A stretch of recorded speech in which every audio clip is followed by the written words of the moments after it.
We start in Ukraine, where President Volodymyr Zelensky has accused Russia of waging a gas war against Europe. This is after the Russian firm Gazprom announced it would be further cutting gas supplies through the Nord Stream 1 pipeline to Germany to 20%. That is half the current rate. Gazprom is saying it has to carry out maintenance repairs. Germany said it could see no reason for the limits. To cushion against these actions, last week the European Commission urged EU member states to cut their gas use by 15% over the next 7 months. It says the target is voluntary, but will become legally binding if Moscow turns off the taps this summer. But since it was announced, the EU has faced resistance from some governments. So later today, energy ministers are meeting to try to strike a deal. I asked Ben McWilliams, who's research analyst at the European economic think tank Bruegel, what sort of deal would be acceptable. So indeed, the context for this agreement is that Russia is still weaponizing gas supplies to Europe. Russia has significantly cut supplies, and so far in Europe we have made up for this by boosting imports. But we have now reached the threshold to where these can go, and everything else for the winter needs to come on the gas reduction side. As you say, the European Commission has proposed a 15% blanket cut by all member states, but the opposition to this comes particularly from southern European member states who feel themselves to be less dependent on Russian gas and feel that they need to make a smaller reduction, while particularly northwestern member states should make larger reductions. Some of the sticking points then are particularly on the percentage reduction by member state, and secondly, on the way in which this will be enforced. So is the Commission by themselves allowed to declare a gas emergency, or do certain member state capitals have to agree that we are in an emergency before these efforts shift from making a best effort to 15% to a mandatory cut? The thing is, if they can't agree on cutting gas use by 15% when the supply is there, what do they do if the supply is turned off? That's exactly the risk. If Russia turns off the supply, demand will be cut because there will not be molecules to be consumed. And the question is, as the European Union, can we agree a coordinated cut which will be least cost, cause the least political risk, and lead to a united European response to Russia? Or the worry is, do we get to the risk in October, November, December, when the gas is cut and we don't have very warm days to sit here and decide, and suddenly we get into times of tension, and that's where you could see things escalating. Interestingly, as you just mentioned, today Russia is already cutting the flows through the Nord Stream. You said by half. Actually, it's half of a few days ago, 20% of normal levels. So in fact, Russia is already forcing us to make these decisions now, which is in a sense a good thing, because we don't have the space to postpone this decision for October now. We have to decide today already. And what effect does this all have on the energy bills for households and businesses across the EU and the UK? Essentially, it depends on how effective this plan can be. Gas is consumed in different sectors across the economy, in the electricity sector, in the industrial sector, and in households, which feeds into our gas and energy bills. And the more successful Europe can be in reducing the gas demand for power and for industry means more free gas for households to consume, and ultimately a lower price increase.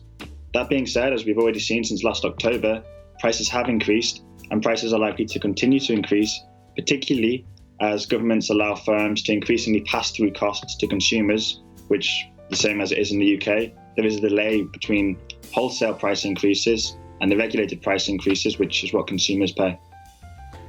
And if they were looking to alternative supplies, where might those come from? Sure, so the big one for Europe is LNG, liquefied natural gas, imported by sea, and that's a significant increase so far in Europe this year, which has largely offset the reduction in Russian flows. The pipelines coming into Europe from Norway, from North Africa, from Azerbaijan are pretty much full, and there's not much spare capacity there. Interestingly, in fact, the UK has turned into a re-exporter to Europe. The UK is importing LNG from the rest of the world, and then via pipeline to Belgium and Netherlands, exporting a bit of this back to Northwest Europe. But LNG is the big one here, and so far this has already been maxed out. Europe is importing every molecule it can, and there's little space here, and that's why now things have come to a front, and leaders have realised or got to the point where they need to discuss demand reduction, and hence the discussions we're seeing last week and today. Now tonight, a Hannity investigation. More developments have come to light surrounding Mr. Zero Experience Hunter Biden as multiple highly credible whistleblowers. Democrats love whistleblowers, right? They have now come forward to Iowa Senator Chuck Grassley, detailing what they say is an effort from inside the FBI to discredit information about Hunter Biden and his nefarious foreign dealings. According to Grassley's letter to the FBI, quote, the allegations provided to my office appear to indicate that there was a scheme in place among certain FBI officials to undermine derogatory information connected to Hunter Biden by falsely suggesting it was disinformation. Now, it was just the latest evidence of a two-tier justice system inside the FBI and this politicized Department of Justice, and how these institutions are both politicized. And that's not all. According to a new report from the Washington Examiner, Delaware police considered Hunter Biden the victim back in 2018 when his handgun was tossed near a grocery store by his sister-in-law, Hallie Biden. No charges ever filed in the incident. No charges connected to him lying on his gun application. And tonight, Wisconsin Senator Ron Johnson has also sent a letter to the FBI Director, Christopher Wray, pressing the Bureau for more transparency and laying out more evidence to their efforts to undermine the investigation into Hunter Biden and the Biden family syndicate. Here with reaction, Wisconsin Senator Ron Johnson. By the way, I have noticed, and many are taking note, tens of millions of dollars from outside of Wisconsin is flowing into your state to try to take you out. You've become the #1 target for Democrats in this election cycle. I don't know if that's an honor or a distinction, but it's happening. Is that true? It's over $44 million so far. So Ron Johnson for Senate.com. I'm going to need a lot of help if you want me to continue my investigations.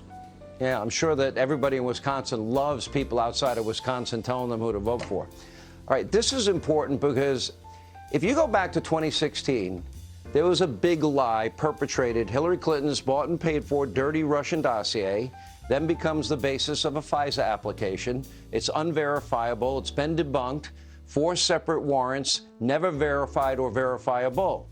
Then, in the lead up to the 2020 election, weeks before, we get this laptop from hell. Now it's been verified, and yet still the FBI and people in the media and the Democratic Party and all these intel officials, past and present, oh, no, this looks like Russian disinformation.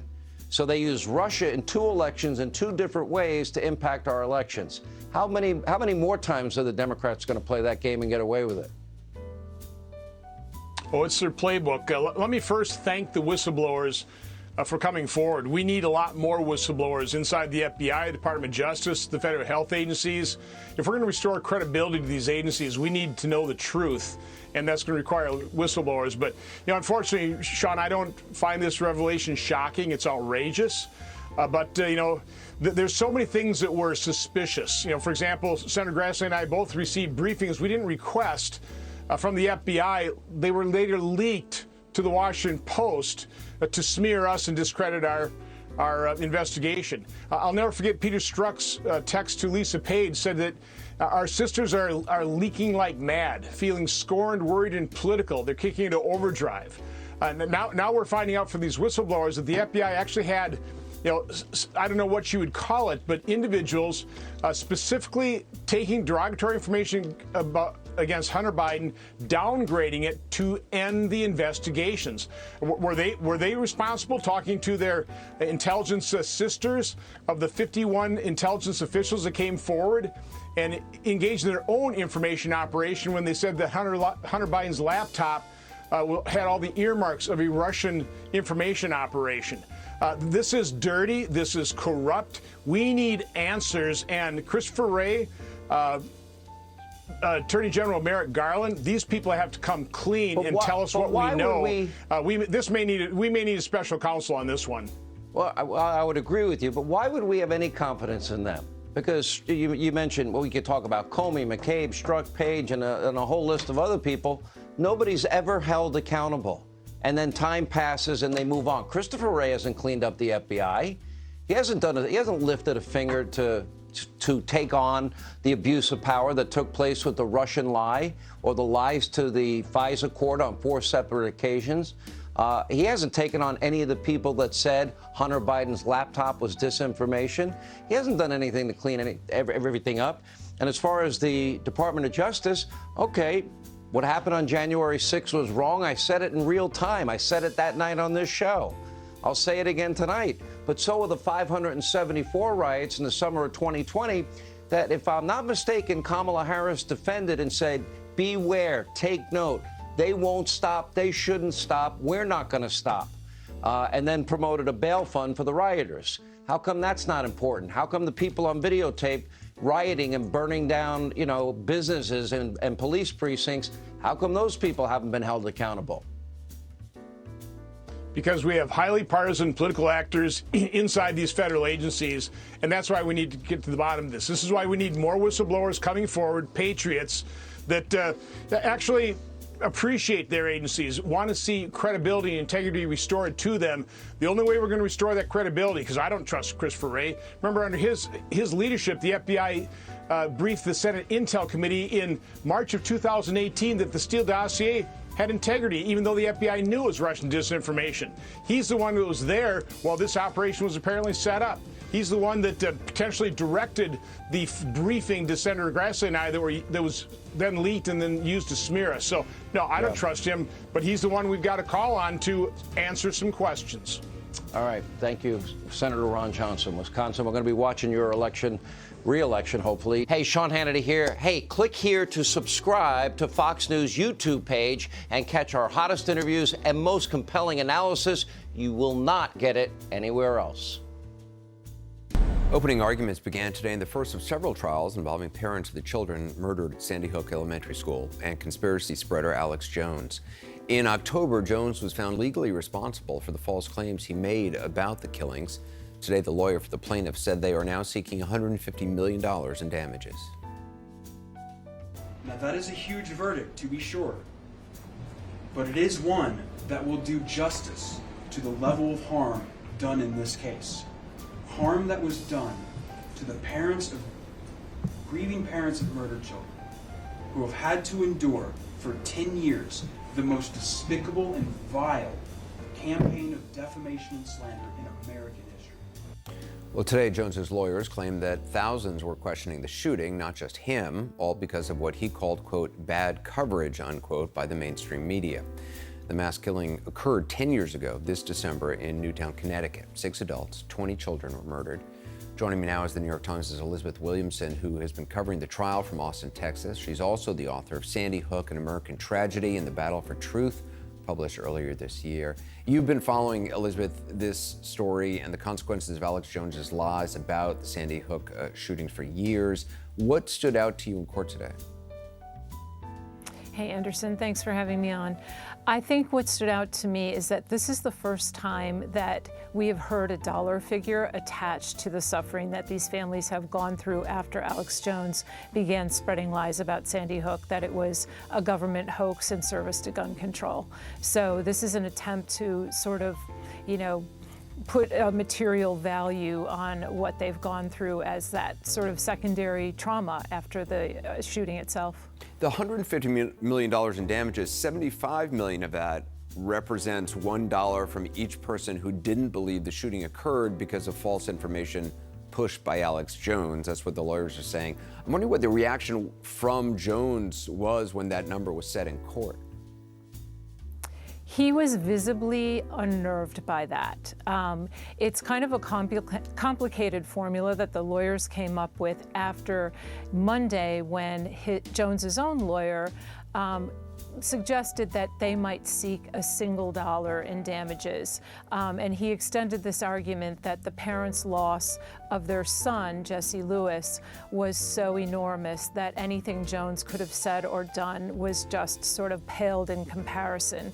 So this motivated the lawyers to say that they cited a poll in which a quarter of Americans shortly after the shooting believed that Sandy Hook was either definitely or possibly faked.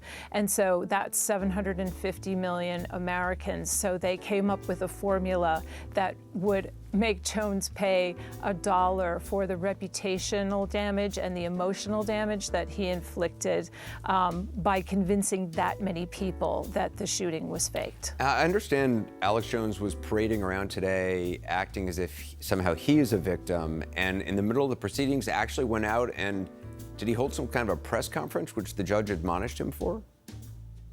Yes, he sort of, after this $150 million amount was raised, he kind of burst out of the courtroom and began sort of holding forth just, a couple dozen feet from the courtroom. The judge was really unhappy about that because jurors are in the area. So she admonished him for that. But he was enormously angry. He called this, constitution-destroying move, and that it was a kangaroo court and a show trial. This is something he's been saying for years, of course. Is there any indication that Jones will actually testify? That's an open question.